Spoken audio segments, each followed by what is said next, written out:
Hello and welcome. My name is Jeremiah, and this is Tips and Tricks with ProPricer. We'll cover useful tips and tricks in ProPricer that help you leverage your time better and get things priced. I've got one focus today, and that is helping you master the FlexShift What If in ProPricer. Let's do it. First, what is the FlexShift What If? It is an instrument you can use when the product schedule changes in your proposal, or when you want to simulate a change for analysis. Now, this could be done manually, but that would take a long time. Here at ProPricer, we're interested in saving you time. So the FlexShift What If is your shortcut. Where is it located? One place to find it is with all the other what ifs. Here in the Proposals tab, Central section, What Ifs. Yes, there are many more what ifs here, but hold your horses. We're focusing on the FlexShift What If today. I'll click on it. Here we have FlexShift. This what if is broken up into 4 sections: proposal, start and end dates, selections, and respreading. Respreading. Is that a word? Okay, what is the first thing to do? Copy. Copy, copy, copy. Always copy. I cannot stress that enough. What are you copying? The proposal so you don't damage it. We've made copying easy with this copy button here in the bottom left. Hit that, type in a new name or version, and click OK. All right. See now at the top, the proposal has changed to your new copy proposal. What is next? FlexShift works by changing dates. So we just need to add new dates. Just try it. We are working in the copy now, so we can just roll back if needed. I'll choose July of 2019 for the start date and September of 2021 for the new end date. See that the offset column automatically changed? Well, that's because it's linked to the dates.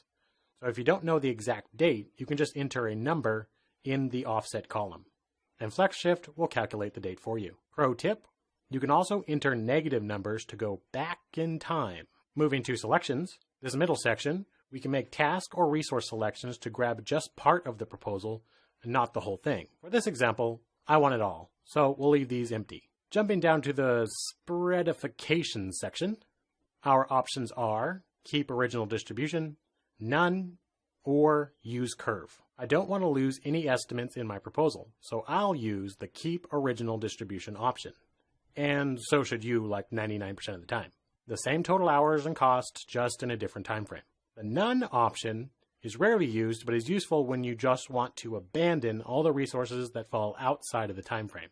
Use it wisely. The last option is use curve. It will change the curves in your proposal to the new one you pick here. The force is strong with this one. I think we're ready now. Let's run it by clicking the process button. It's really fast. That is it. We did it. The FlexShift process completed successfully. Thank you, Mr. ProPricer. Click OK. I'll click process again. Wait, no, I already did that. If I ran it again, it would be out another 6 months, putting my proposal into 2020. So be careful. Don't go into run and gun mode and get all click happy. After FlexShift runs, you have to close it by clicking the cancel button. Why is this important? Let's take a look at what happened. Running a comparison summary cost breakdown report is the best way to see the financial impact of what this what if we ran actually did to our proposal. I'll set the original proposal as the base and our new copy as the comparison number 1. Check in the print deltas and run it to screen. See, for this first task, both proposals are listed here. The hours are the same, but the 6-month delay we simulated cost us $78,575, more at price for this task. And the reason we picked this report, the last few pages summarize all the tasks. So if we scroll down, the bottom line says a 2.26% or $1,996,000 increase for this proposal. The numbers just speak for themselves. Wrap this up. The FlexShift What If tool gives you the ability to quickly run schedule scenarios against your proposal before it goes out the door.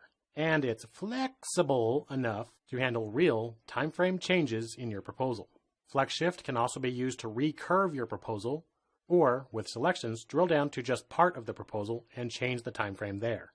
While comparison reports are not the focus today, they are awesome for data analytics when you have before and after proposals to compare. I hope this motivates you to try the FlexShift What If in your future proposals.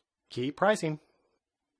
If this was awesome, share it with a colleague. If you or your team have any questions about ProPricer we can help with, or maybe some tips and tricks of your own, I encourage you to post them to our community forum on the ProPricer support portal, or email us directly by clicking the link. And again, my name is Jeremiah Hale, and as always, thanks for watching.